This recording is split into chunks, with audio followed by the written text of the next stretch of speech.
कई ग्रंथों में, कई पुराणों में इस बात का उल्लेख मिलता है कि भगवान के दर्शन होते हैं, पर कैसे मनुष्यों को आइए जानते हैं। जो मनुष्य भूख को, प्यास को, स्वाद को, सुख दुख को देखता है वो भगवान को भी अवश्य देख सकता है। लेकिन कुछ चीजें आंखों से नहीं देखी जा सकती हैं, उन्हें केवल अनुभव किया जा सकता है।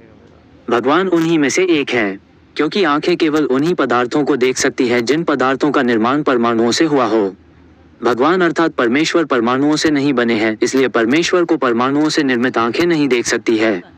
जो परमेश्वर को देखने का इच्छुक है वह यम नियम, आसन, प्राणायाम, प्रत्याहार आदि का पालन करते हुए सत्याचरण करे और ब्राह्म मुहूर्त में उठकर धारणा और ध्यान करें। ऐसा करते हुए जिस दिन समाधि लग जाएगी, भगवान के दर्शन भी अवश्य हो जाएंगे।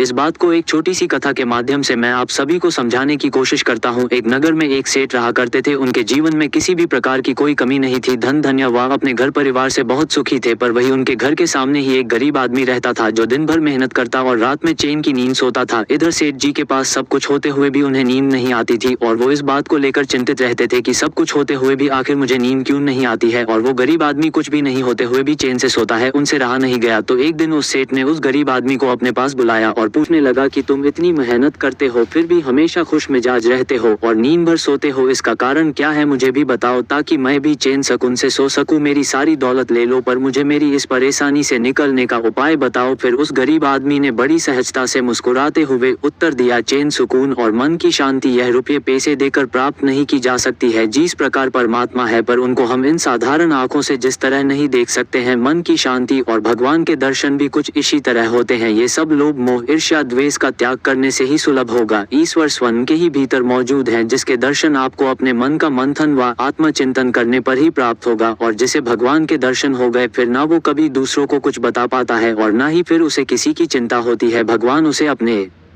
रंग में इस तरह रंग देते हैं कि फिर उसे ये संसार एक सपना सा लगने लगता है। ये सब देखने का विषय है, दूसरों से जानने का नहीं। स्वयं कीजिए और सुख की तरह परमेश्वर का अनुभव कीजिए।